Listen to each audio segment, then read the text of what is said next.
Good afternoon po mga kababayan, ma'am sir. This is Jom, the Filipino channel, ang inyong pong likod. So today is April 13, 2026. Tayo ngayon ay pupunta dito yan sa may Bato-Bato Street, New Cabalan, uh, Quezon City. Cabalan, Quezon City. Dito Quezon City, Zambales Central Luzon. Okay. At dadalhin po natin yan sa may Fortune Place, sa may Taft Avenue po yan, Barangay 89 na Pasay. Magbabalik po tayo mamaya konti po pag nakuha na po natin sila. Disclaimer lamang po, ang content po natin ay kalsada at hindi ang passenger. Kaya naman sakasakali man po na may marinig kayong mga pangalan ng lugar, pangalan ng tao, pangalan ng organizations, government o private man yan, ay wala pong kinalaman ang channel na ito at wala pong pinapatungkulan. Lahat po ng pinag-uusapan dito ay pawang dito lamang po yan sa loob at wala pong pinapatungkulan sa labas. Okay po, magbabalik po tayo mamaya konti pag nakakuha na po natin sila.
Abang, ito na.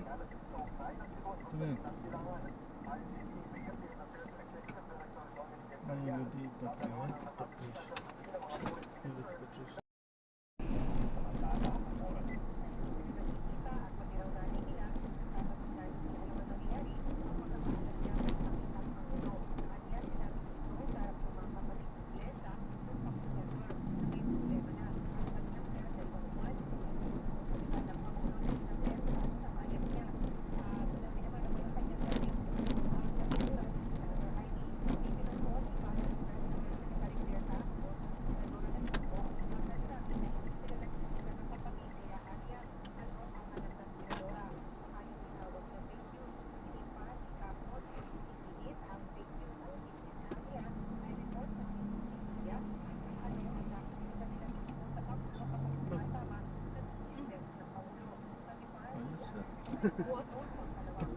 Gilid pa.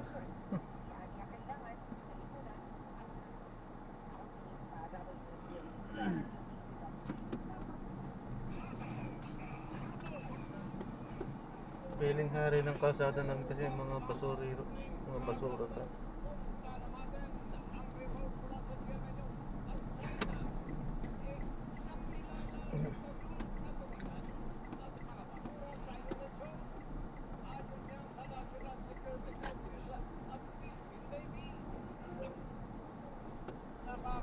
Ito ha, medyo nagugulamihanan ako sa report na ito. Mula sa siya medyo, Chino, Cantong, magandang hapon Chino. Magandang hapon Kuya Rene, sa araw nilalason ng mga Chinese fishermen at sakay ng mga Chinese maritime vessels ang katubigan at mga bahuga sa palibot ng Ayungin Shore sa West Philippines Sea kung saan nakasadlan ang PRP Sierra Madre. Ito ang naging konklusyon ng National Security Council ng Philippine Navy base sa dalawang insidente sa Bahura noong February 20, October 24 at nagtagpa noong July 2, 2025 at ngayong pinakahuling insidente noong March 2026 kung saan nabawi mula sa mga Chinese fishermen ang mga bote na may laman umano at cyanide. Hindi na raw na-aresto ng mga tauhan ng Philippine Navy ang mga Chinese dahil wala namang pasilidad sa kalapit na PRP Sierra Madre kung saan pwedeng proseso ang mga kanilang dadaktin. Bukod pa dito ay hindi ito agad madadala sa mainland Palawan para doon sampahan ng Singapore. Kaya ang ginagawa ay tinataboy na lamang. Ayon naman sa National Security Council, hindi naman natin pwedeng sabihin iniuukay na kaagad ito na gawain ng Chinese government. Pero hindi raw magtatanggi na ang mga Chinese fishing militia vessels na nakikita natin sa palibot ng West Philippine Sea na tumutulong sa pag-igipin ng mga barko ng FIFA, at ating mga pangingin ng Pilipino dyan sa may baon ng Pasito ay nasa kontrol ng People's Liberation Army Navy. So, nasuri na ng Bureau of Investigation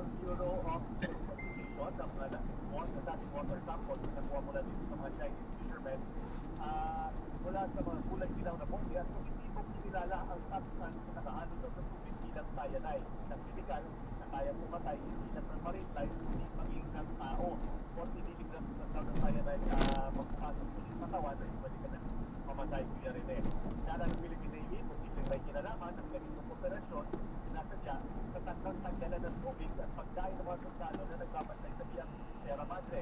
Alam mo Kuya Rene, dito kasi sa West Philippine Sea, gumagamit ang sinasabing desalination machine ng AFP na siyang kayang gumala ng tubig alat para gawin tubig-tulungin ng ating mga sundalo. So kung mga nakahanap sa cyanide sa palibot ng BRP Sierra Madre at ginamita nila ng desalination machine, sabi ng NBI, kung hindi matris ng gusto ay pwedeng mauwi sa pagdalason ng mga sundalong nagbabantay doon. Ang inyong kapuso, Sugar for CMA, news para sa Sugaradyo CWD, Kapatulo. Sarap ng kanyang mga suporta. Magpipilip pa ninyo ang mga produktong galing China. Ang hangatsada ng China, mapahamak saan. Ano ba yun? Samantala, ito kung mga nag-share ng fake news na layong sirain ang administrasyon at si Pangulong Bongbong Marcos abay namimilit kung makasuunday ayon sa Malacanang. Balitang news, karekomend sa inyo, Gogo. Pinilitin ng Presidential Communications Office kung maaaring mapangalukin din ang mga nag-share ng fake news laban sa administrasyon at sa kalusugan ni Pangulong Ferdinand Marcos Jr. na ang layunin ay manira lamang. Ito ang sinabi ni Palace Press Officer of Presidential Communications Office Undersecretary Attorney Pierre Santo sa harap ng ginagawa na nilang hakbang para mapapanagot ang mga nasa likod ng disinformation campaign. Ayon kay Castro, hindi pwedeng maging excuse ng netizens na nag-share lamang sila, lalo pa at fake information ang isinishare ng mga ito. Dahil dito sinabi ni Castro, pag-aaralan din kung ano ang posibleng maging pananagutan o liability ng mga ito. Ayon pa kay Castro, kung sa anak naman ng profile ng isang nagkalat ng fake news na ito umudulog sa CICC, may paraan niya kahensya para matutuloy ang tunay nilang pagkakakilanlan kasama na ang mga gumagamit ng fake identity. Ang Tuesday sa News, GMA Superasyon DWD dapat totoo. Ang balitang ito ay inihatid sa inyo ng Plana. Sobrang sakit manapit sa Plana. Nagpapanis. Mataw sa hapon! RWDOT Report! Ako po si Carlos Tacusen, pansamantala nagpapaalam at nagpapasalamat sa mga tumutok sa akin. Mamaya, sundan niyo ako 5:30 to 6:30 sa Big Time Balitan. Magsama-sama ulit tayo. Pero huwag kayong maglilipat na radyo. Susunod na sa atin ang servisyon dahil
Dr. Jane Diokson. I-check niyo po, i-search niyo po ang kanyang official Facebook account.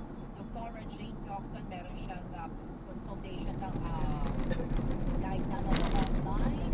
At syempre kasama din po siyan ang kanyang pagpapaliwanag kung may mga tanong tayo tungkol sa kahit na po siyang magaling na nephrology.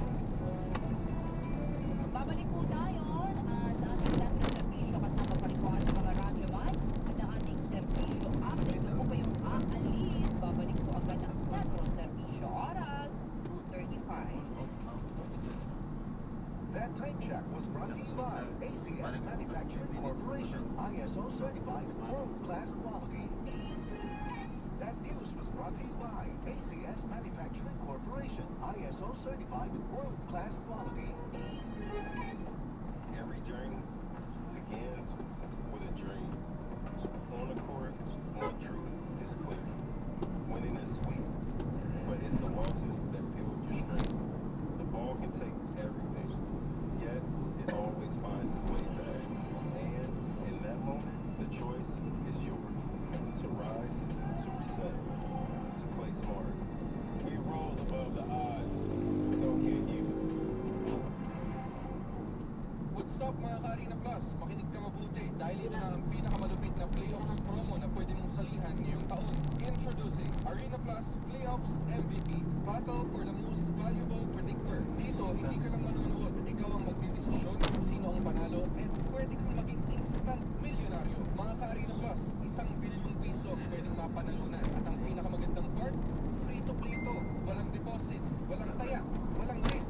Prediction skills ko lang ang puhunan mo. May makukuha kang 2 free prediction tickets at ang gagawin mo lang, i-predict ang buong playoffs kung sino ang mananalo sa bawat match-up at pati exact game results. Kailangan tama lahat ng picks para makasagot ang jackpot kaya game ang talaga ang laban dito. Pwede kang mag-submit, wala tayo pa, kailangan fully KYC verified ka para maging valid ang entry mo. At kung akala mo tapos na, hindi pa dahil may kasunod pang bakbakan ang 100 million MVP bracket. Simula April 11, may 1 free ticket ka ulit at ang mission mo, i-predict lahat ng 15 playoffs matchups. Isang winner ang siguradong mag-uwi ng 100 million pesos. Kung sakaling may mga dikit na scores, may 50 million pesos shared prize pool na paghahatian ng mga susunod na top predictors. Kaya panalo ko pa rin kahit hindi ka number 1. Lahat ng entries mo from March 21 to April 18, automatic kasali sa raffle draw. Kung saan pwede kang manalo ng 1 million pesos o kaya naman 100,000 pesos. Solid, di ba? Kaya mga Karina Plus, ito ang chance mo. Walang taya, walang kaba. Pure excitement lang. Visit now Arena Plus social pages and website. Kung tutuin ang KYC at ilabas ang galing mo sa prediction. This is Arena Plus NBA Playoffs 1 Billion MVP Dream. Brought to you by Arena Plus. On the court, one truth is clear. Winning is sweet, but it's the losses that build your strength. Every win excites you. Every loss shapes you. We rose above the odds, so can you. Every player has a story. Begin yours now at arenaplus.ph. Gaming is for 21 years old and above only. Gambling can be addictive. Know when to stop. For more information, visit www.pacmore.com/regulatory. Tara na! Bukas na yan! Wala naman po school. Ngayon kasi ang deadline mo. Ahabol na lang ako sa iyo. Yan ang Pinoy! Ang Pilipino, kahit walang nakalain, tapat. Isang paalala mula sa MX3 na niliwanag mabuti ang Pinoy. MX3 Capsule. Ang sa mga eksperto sa Philippine Nurses Association.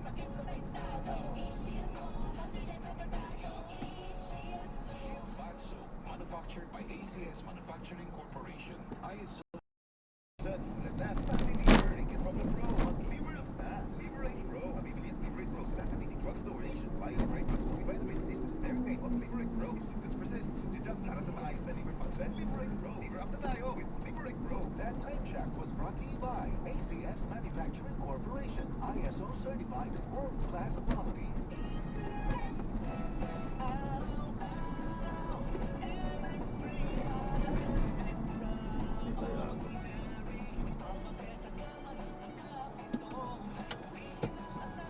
May nakaabang na doon yun.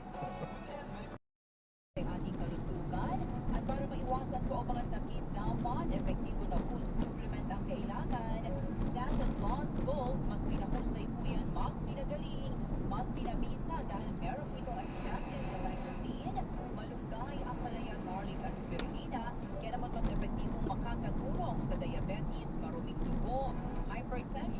bangka o walang iba pa, mag-Stanton Long Gold. Para po sa inyong reservation, tanong ang order, tumawag o mag-text sa DZXL 558 Araman, Manila, Stanton Gold Hotline 0927-499-1276. Available din po ang Stanton Long Gold sa mga sumusunod. Mercury Drugstore nationwide, Watson's Pharmacy nationwide, Allgreen Pharmacy Vista Mall, Only RX Vista Mall, Generica Drug, Southstar Drug nationwide, TGP Pharmacy, Lazada, Shopee at Yes Hotel, 1C11. 244 mga kasama, tuloy-tuloy tayo sa Centro Servisyo ang programa po ito. Atin sa inyo ng Stanton Long Herbal Capsule. Ito po may taglay na antioxidant at anti-tumor properties na tumutulong para maiwasan ang duguan ng bukol ang ating katawan. Stanton Long Herbal Capsule mabibili sa mga botika. At ngayon po ang Stanton Long Herbal Capsule available po yan sa Southstar Drug Store, TGP The Generics Pharmacy at sa Watson's Drug Store. Hanapin lamang po yung may tatak na Yes to Health o Doc Samaritan, pagbili nyo. Sabayan din ang pag-inom ng Stanton Vitamin C. Ang vitamin C na puno sa energy dahil tigawan sa Stanton Plus at Stanton Gold. Malalakas din ito ang ating immune system, lalabanan ang mga karamdaman na dala ng virus at bacteria. Kaya mag-Stanton Vitamin C Alkaline, ang vitamin C na pinalakas ng Stanton, mabibili sa mga butika. Para po sa inyong reservation, may tanong ka, may order ka, tumawag o mag-text sa DZXL News 0927-499-1276. Hanapin din po si Kuya Ray, ang best na hotel ng Kapsulan, para bumili sa Yes to Health Center, Unit 7, Brownland Building, number 851, at sa corner of Walter Ignacia Avenue, Quezon City. Tuloy-tuloy po tayo. Live po tayo mga kasama sa YouTube. Alam niyo po mga kasama, may lilinawin lang tayo, no? Ayan, mga ilang tanong lang po. Ito po sa complainant ng Warriors ni Ilocos Sur Incorporated na pinatawan po si Attorney Estelita Cordero. Ito po yung kanilang inareklamo sa Office of the Ombudsman, si dating Ilocos Sur Governor Luis Chavez Singson. Attorney Cordero, good afternoon po. Si Rajo Mancheni sa DZXL News, DZXL 558. Magandang hapon po sa mga nakikinig sa DZXL. Sige po. Unang tanong ko po, Attorney, yan, para malinawan lang po natin, mga ilang tanong lang po itong nais natin ipagkaloob sa inyo sa hapong ito. Yan, unang tanong po natin, ano po yung bagong reklamo nyo sa Ombudsman? Dalawa po yung aking bagong reklamo sa Ombudsman tungkol sa kaganapan dito sa Ilocos Sur sa pamamahala ng mga Simpson. So, yung unang kaso po ay graft and corruption. Okay. At ito ay tungkol sa pagpapatayo ng Chavez Museum. Nag-aalaga ng total mahigit kumulang 1 billion. No? Ang nangyari po dito sa struktura na ito, noong una, medyo mga 2010 pa yan. Pero sa Farmers Convention Center, nakikitayo doon sa lupang yon at nagkaroon niya ng budget na may 500 million. Nag-spend po ang panahon, hindi natapos itong strukturang ito. Ang naipatayo lang po nila, mga poste at flooring. So, nawala na po yung project na yun. Hindi naman nila non-liquidate, wala naman silang report. Ano nangyari? So, biglang nung si Governor Jerry Simpson na ang grupo, nagkapanibagong pondo para magpatayo ng Chavez Coliseum. Ng Coliseum, doon din sa lugar na yun, nagdap convention para sa mga farmers. So, hindi naman umaliwanag kung paano nangyari yun. Ang kapagawa po, yung pinangalan sa pangalan ng isa pang nabubuhay na tao na yung Farmers Convention Center, wala pang 10 taon, pinalitan na Chavez Coliseum. Kaya yun po ang unang reklamo namin at sa Ombudsman na ihinain namin sa Ombudsman kaninang umaga mga akusado po o respondent team sa kasong ito ay walang iba kundi si Gov. Simpson, yung dating naging governor na Ryan Simpson, at sa unang governor na si Gavin Simpson. So, dapat kamay po silang tatlo. At yung mga board members panahon na ipinangalan yung convention, Farmers Convention Center, yung na-chapter formation. Dahil po, opo, Attorney Cordero, na-file niyo po yan? May pagwagan po ba kayo sa ombudsman ngayon na na-file niyo po yan na kaninang umaga? Yes, may panawagan po kami, may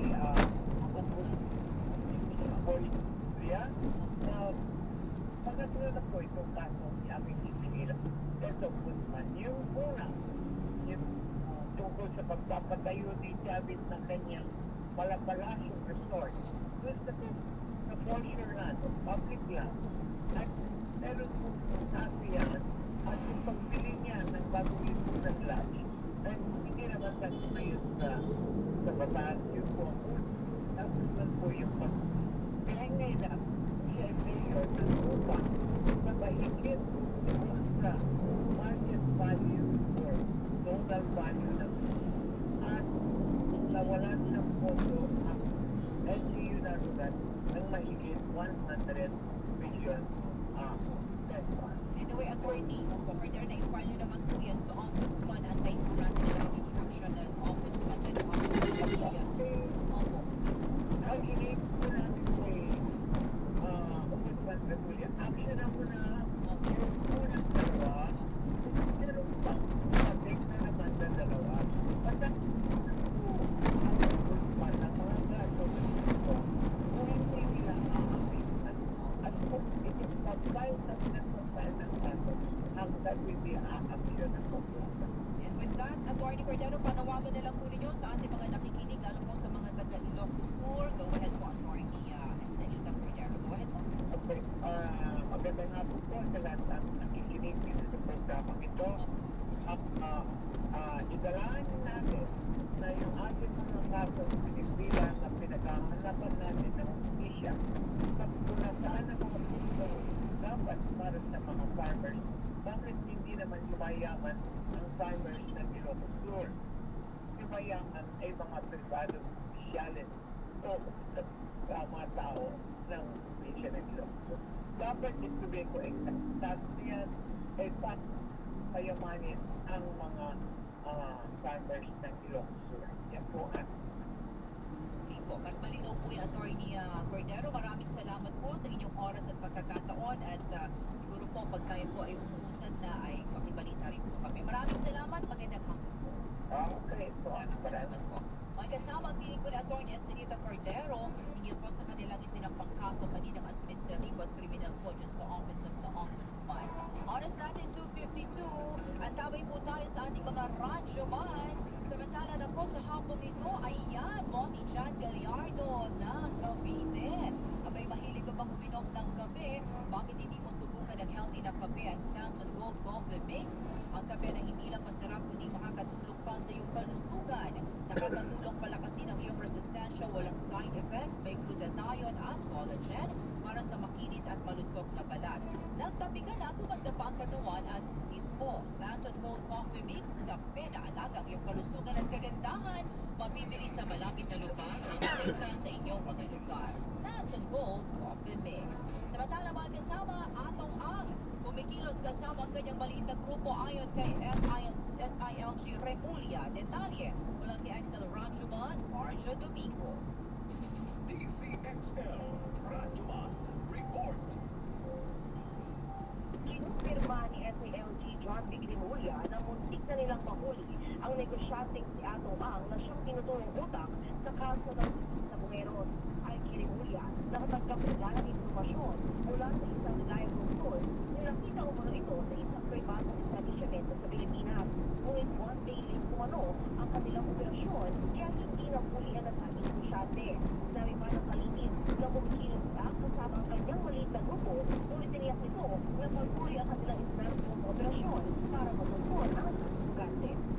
So, I'm meeting the command conference group dapat na traveling ng program. Pati lang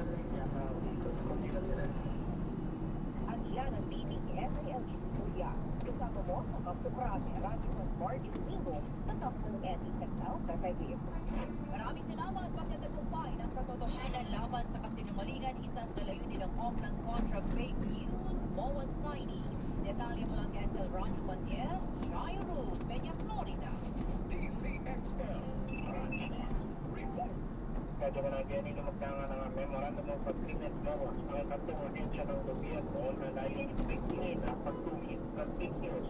Pinarahan ito ng mga paligid ng Department of Justice, Presidential Communications Office at Department of Information and Communications Technology. Kay Justice Secretary Eric Vida, napapanahon ito lalo na ngayong laganap at pagkalat ng mga disinformation na sumisira sa tiwala ng taumbayan sa pamahalaan at nagdudulot ng pagkakawatak-watak. Philippines cannot afford to ignore these threats. The Department of Justice, alongside the Presidential Communications Office, PCO, and the Department of Information and Communications Technology, the DICT, have signed today a landmark memorandum of agreement. It forge a unified, full-of-government response against the deliberate spread of these online falsehoods. Sinabi naman ni PCO Secretary Dave Cole na layong itong magtagumpay ang katotohanan laban sa kasinungalingan lalo't may buhay na nalalagay sa alanganin. Hindi tayo narito para manahimik. Narito tayo upang ipaglaban at pagtagumpayan ang katotohanan laban sa kasinungalingan. Buhay ang nalalagay sa alanganin, kabutihan panlahat ang nasasakripisyo at tiwala sa demokrasya ang unti-unting nawawasak. Filipinos deserve better. They deserve information they can believe and trust. Hindi lang ito kasunduan sa papel. Ito ay matibay na pangako. Kailanman hindi magpapasako ng mga Pilipino sa kasinungalingan. Habang para sa DICT, tiniyak ni Secretary Henry Aguda na patuloy nilang poprotektahan ang digital state laban sa mga pasilitang kabilang na paggamit ng artificial intelligence o yung AI. Hindi na ito secret system. Ngayon, kasinungalingan is real. And it can be claimed, divide, and erode public trust when clarity is clear. Kaya ang DOJ under Auckland contra fake news is a rule of government approach. Para sa DICT, ang rule namin ay cybersecurity is digital trust, protecting digital space from ordinary destruction, including AI-driven threats. Yan ang magkakasunurang iniintinadyan si Secretary Arpida, PCO Secretary Dave Cole, at sa DICT Secretary Henry Aguda, tutok sa Department of Justice. Kasama sa Department of Justice, na Dimension sa Florida at Pagkaramay di Sector by 5 Mga magsasaka ng sibuyas sa Mindoro, binigay ng DA na huwag munang magdagdag ng area ng pananim. Detalye mo lang kay Ansel Rajman sa Conde Bata. DCXL, Radyo Report. Hinihog ni Agriculture Secretary Francisco Chu Laurel Jr. ang mga magsasaka sa Mindoro na huwag munang dagdagan ang area ng pananim ng sibuyas at hintayin silang matapos ang ginagawang cold storage ng gobyerno. Bago ang pagdinig at sinabi ni Laurel na may overproduction ng onions na lalamigan kung saan 50% ang itinaas sa pananim ng sibuyas ngayong taon. Ito dahil mula sa 6,000 hectares ng pananim ng sibuyas ay nasa 8,500 hektarya ng sibuyas na ang naari ngayon.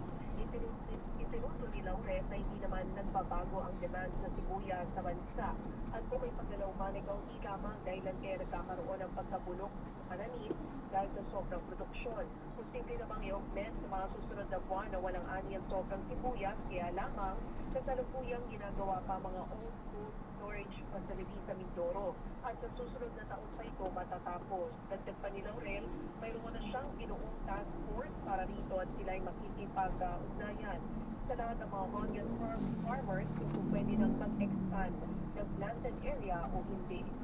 Kasama mo sa Senado, Rajuman Saiz, Conde Bata, sa RMN, PZXL, 558. Maraming salamat, 55 wheelchairs ipinamahagi ng Philippine Red Cross sa beneficiaries mula sa Metro Manila at Rizal. Detalye mo lang kay Ansel Ronjo Bandol, Joyce Anja. DCXL, Francois, report! Red Cross ang 55 wheelchair sa beneficiaries nito mula sa Metro Manila at sa Rizal ito ay bahagi ng 2026 mobility coordinated program ng Red Cross para sa may mga disabilities at limitadong mobility. Katuwang ng Red Cross sa programang Rotary Club of Manila 101, Wheelchair Foundation at ang Chair Galaw. Una na rin na bahagi ang Red Cross ng wheelchair sa ibang beneficiaries sa Malabon, Subic at Laguna. Sinayang din ng Philippine Red Cross Chairman at CEO Richard Gordon ang patuloy pa nilang pagtuntun sa iba pang mga Pilipinong nangangailangan ng wheelchair. Kasama mo sa Sector Manila, Rancho Madrive, Saganda sa Agra, Tatak Oracle. Maraming salamat, Edwin Don. Babalik po tayo bukas. Ako po si Ronnie Badrani Pagkisanga. Ito ang Central Servicio Oras, alas 3. That time check was brought to you by ACS Manufacturing Corporation, ISO certified, world-class quality. That news was brought to you by Bingo Glass, Bingo Nasiyan, Glass ng Panalo. Gambling is for 21 years old and above only. Gambling can be addictive. Know when to stop. Madali ka ba mag-cash sa Bingo Glass? O gusto mo rin tayo sa tayo like Bingo Glass?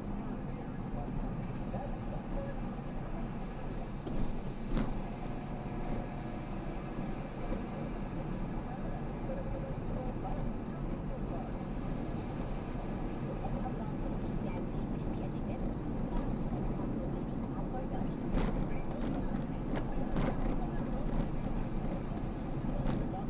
Gambling can be addictive. Know when to stop.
Cellphone, vitamin C, ang alkaline ng vitamin C. Po si Mariel, isang negosyante, late na po makatulog dahil nakatusok po sa online sale. Laking tulong talaga ang Saturn Vitamin C dahil hindi ko ramdam pagpuyat ko sa gabi ko. Cellphone, vitamin C, ang alkaline ng vitamin C. Bili sa pinakamalapit na butika sa lugar. UTI, tuberculosis at ulcer ba ang bumabagabag sa iyo kaya lagi kang absent sa trabaho? Isang Tonpas Herbal Capsule mo na yan. Ito may taglay na antifungal at antibacterial properties na nakalulunas sa mga karamdaman na ang dahilan ay bacteria, gaya ng UTI, TB, ulcer at iba pa. Sa Tonpas Herbal Capsule, ang epektibong suplemento para ma-maintain ang magandang kalusugan. At ngayon, ang Tonpas Herbal Capsule ay available na po sa South Star Drugstore, sa Generic Pharmacy at sa Watson Drugstore. Hanapin lamang yung may tatak na Yes to Health o Doc Samaritan pagpili nyo. Kabayan din ang pag-inom ng santong vitamin C ang non-acidic na vitamin C. Safe inumin at pagkalakas ng immune system. Kaya ngayon, nag-upgrade ang mga sakit. Dapat upgrade din ang pangpalakas ng ating resistensya. Mag-santon vitamin C. Ang vitamin C na pinalakas ng santon, mabibili sa mga butika. Sa tanong, reservation at order, tumawag lamang po sa sa 0927-499-1276. Hanapin si Engineer Aldesa kung magtungo ang personal sa Yes House Center, Unit 7, Ground 1 Building, 851 EDSA, Mother Ignacia Avenue, Quezon City. Ito ang DCXL News 558 Kilos. 6 na dekada maaasahan sa balita at serbisyo publiko. Ang himpilan ng RMN Network sa Mega Manila. Live sa radio at online. Sama-sama natin silipin ang mga kaganapan sa bawat sulok ng Metro Manila. Mahigpit nating papantayan ang bawat issue sa inyong mga lugar at sabay-sabay natin bigyang solusyon ang mga problema sa inyong mga komunidad. Dito lamang yan sa DCXL Puso ng Metro. DCXL Puso ng Metro.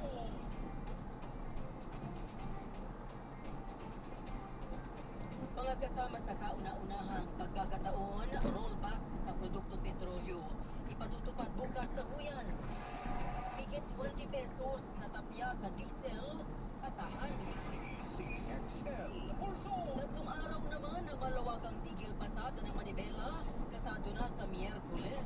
DCXL Puso ng At higit 20 first year cadets ng PNPA, nagtamo ng third degree burn sa hazing sa loob mismo ng akademya. DCXL Puso ng Araw ngayon ng Lunes, April 13, 2026. Live mula sa Green Hills, San Juan, dito sa Metro Manila, Philippines. Ako si Radyo Manlourdes. Edgar. DCXL Puso.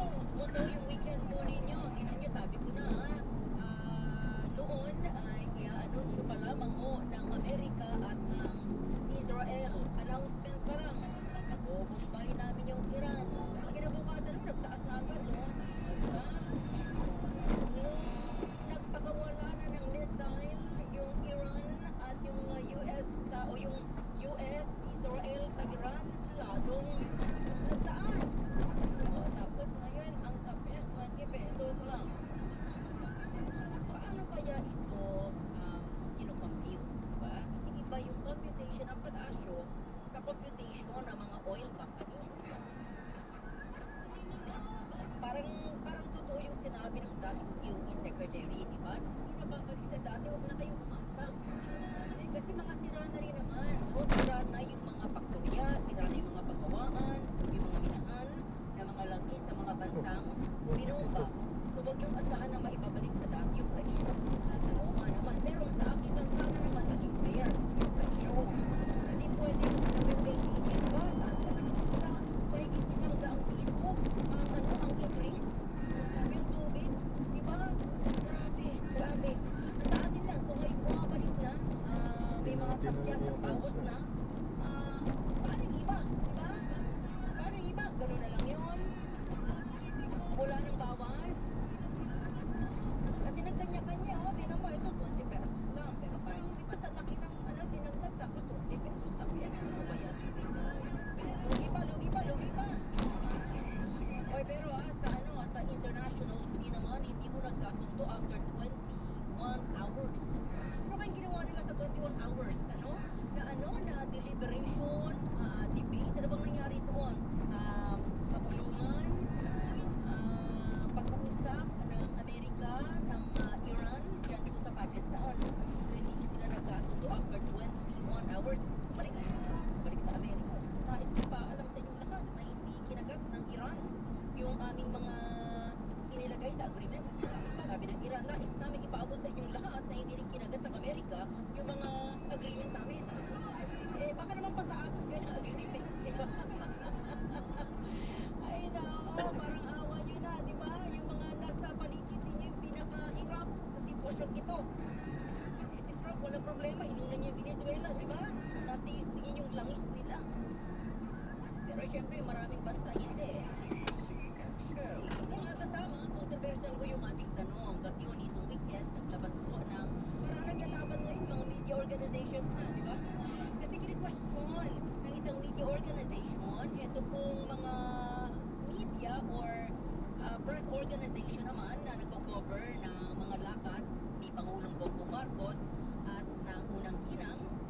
First Family, yung palasyo ng Malacanang.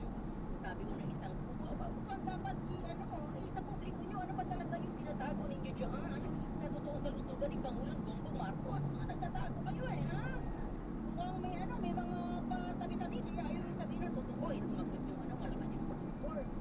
Ito ay masyadong kakaibang paratang, di ba mabigat na paratang at ito ipaglabag sa malayang pamamahayag at wala silang tinatago, wala silang tinatanggap na kung anuman para itago kung anong totoong kalagayan ng kalusugan ni Pangulong Marcos. Tanong Luzon, Visayas at Mindanao, naniniwala ba kayo na itinatago ng ilang media ang totoong kalusugan ni Pangulong Bongbong Marcos? 0961-630-7106. Live tayo sa aming mga social media accounts, mga kasama sa TikTok, Twitter, Facebook at sa YouTube. Hanapin lamang ang DZXL News. Kaya sa Facebook, ilike ko yung aking personal page, Jordan Pescaro.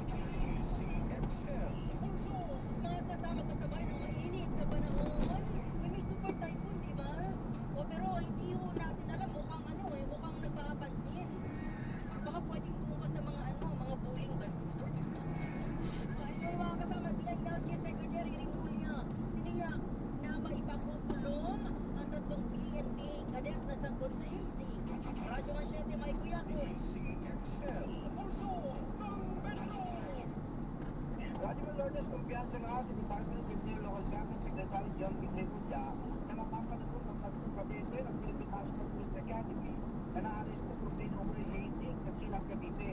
Ay kinibulla, walang buwang sa PNP ang kalasan ng mga abuso at dapat din manaig ang pananagpo ng Pilipina na hindi nakabakit sa kaluputan. Iniimbestigahan ng mga kabete na posibleng sangkot sa insidente. Noong April 7, naalis ko ng Civil Investigation Section 2 Cavite Provision Field Unit ang tatlong third-class cadets na sina Nico Ligada at Calate, Hans Locote at Lance Elroy Initaras. Isinasangkot na sa mga hazing ride sa 22 PNP cadets sa kailang barak sa Camp General Mariano Castaneda sa Silang Cavite noong April 3, 1986 at ang kadete na harap ng mga kampong paglabas sa Republic Act Level 053 at hindi natin ilalim na ng pagpuntiyan ng CITG. Nangakong CILG na magkakaroon ng investigasyon at mas naipit ang staff sa Taiwan.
Kasama po sa DZXL Manila, Radyo Mansyete.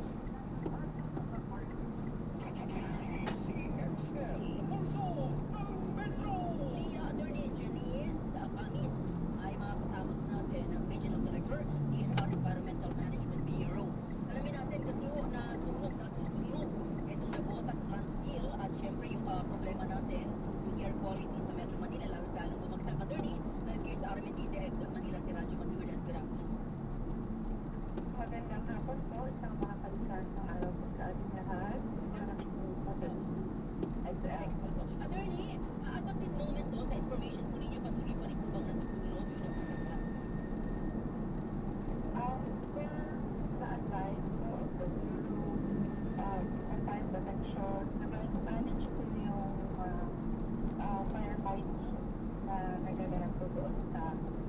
Nabotas Thailand. Yung gumagamit mo na Nabotas Land Bill, Nabotas lang ba? Or ano-ano mga, base lang mo sa ano, sa information ko ninyo, attorney? Ang Nabotas Thailand sir po ay hindi na po operational. Wala na po magtatapon doon ang basura. Wala pa po nung nag-end po siya noong December 2025. Okay, so, sa initial investigation po ninyo, saan po nagsimula ito? Ang nangyari po, dahil sa business po yung panahon, meron po, bakit din po, yung build, his build up, saka po yung methane gas na pressurized po, kaya po nagkaroon po ng possible na explosion sa mga na-impact po doon. Attorney, kapag hindi na ba ginagamit yung lump bill, may mga proseso bang dapat gawin para maiwasan po yung ganitong aksidente? After the, ano po sa batas po natin, at po ating RA 9003, meron po tinatawag na safe closure, rehabilitation plan, and abandonment plan na kailangan po sundin for the closure po ng ating sanitary landfill. So, ayun po, actually, meron po mga sinabit na safe closure ng operator po niyan in Serato. Unfortunately,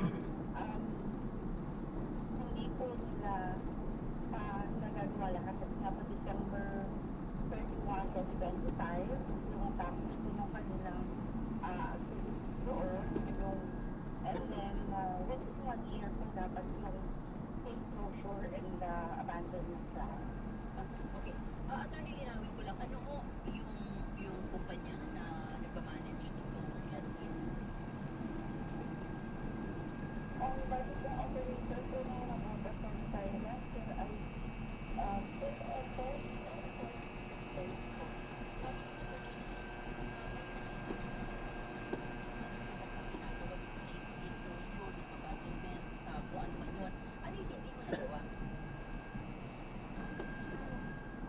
yun po, may statement na sunod po kasi yun na yun po sa aming implementing rules and regulations. Yun po, dapat po meron po file cover and vegetation, meron din po draft regulation para nga po yung mga messages na naipon po sa ilalim ay lumabas po. Yun po yung, actually nag-start po sila ng forward. Kaya lang hindi pa nga po na gagawa lahat nung at that time na nagkaroon po ng Sorry, attorney, hindi nagagawa or iniwan na lang po nila? Inimulan lang, hindi tinapos? Opo, nagawa. At hindi ko natapos. Okay. So, ano po ang gagaharapin nitong ahensya na dati nagmamanage dito po na Nabotas Landfill? Ano po ang kakaharapin natin? Opo.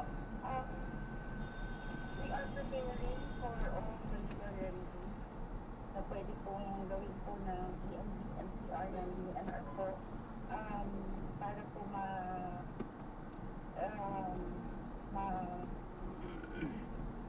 kasuhan po Sir Eto, ma-file po yung mga legal remedies na po pwede po. But of course, meron po tayo due process and pag-aas din po natin sa proseso. DNR po ba or yung local government ang magbabayad?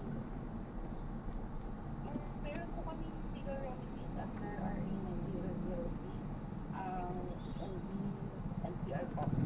And also, meron po yung ECC, kasi ECC po yung ECC holder ng Nabotas ng Thailand.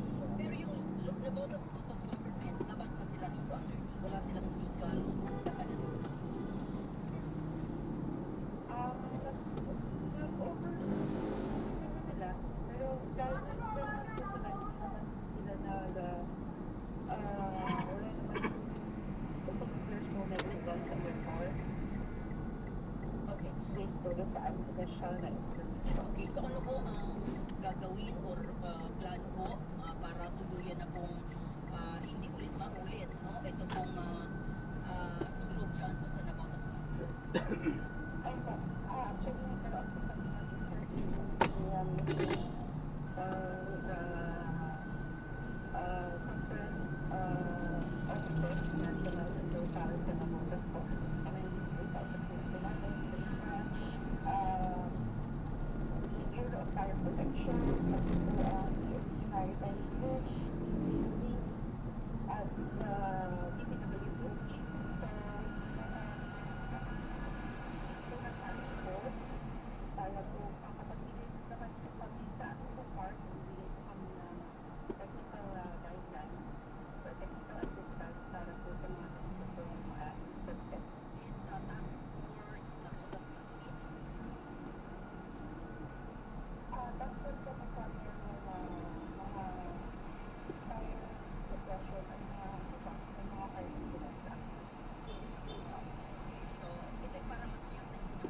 po, yung Metro Manila. So, para po makita po ninyo kung meron din po indicator kung ito ay good, clear, anti-detergent visible, para po meron po mga way kung medyo bumababa na po yung level ng kalidad ng hangin, pwede po kailangan na po magsuot ng face mask o kaya po sarado po yung mga pintos, window, masyado magalabas pag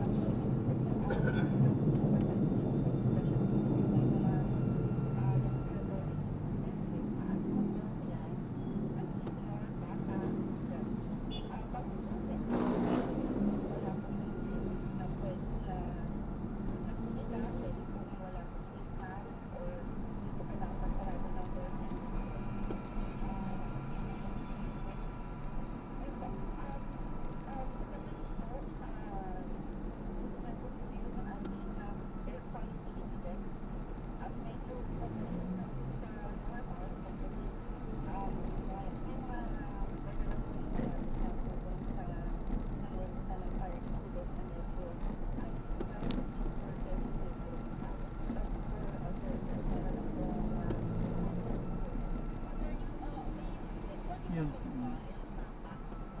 Diyan lang tayo sa kanto, no? Kasi hindi kasya ang sasakyan.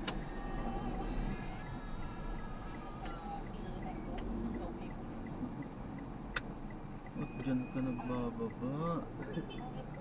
Mahirap tuloy mag-U-turn dito.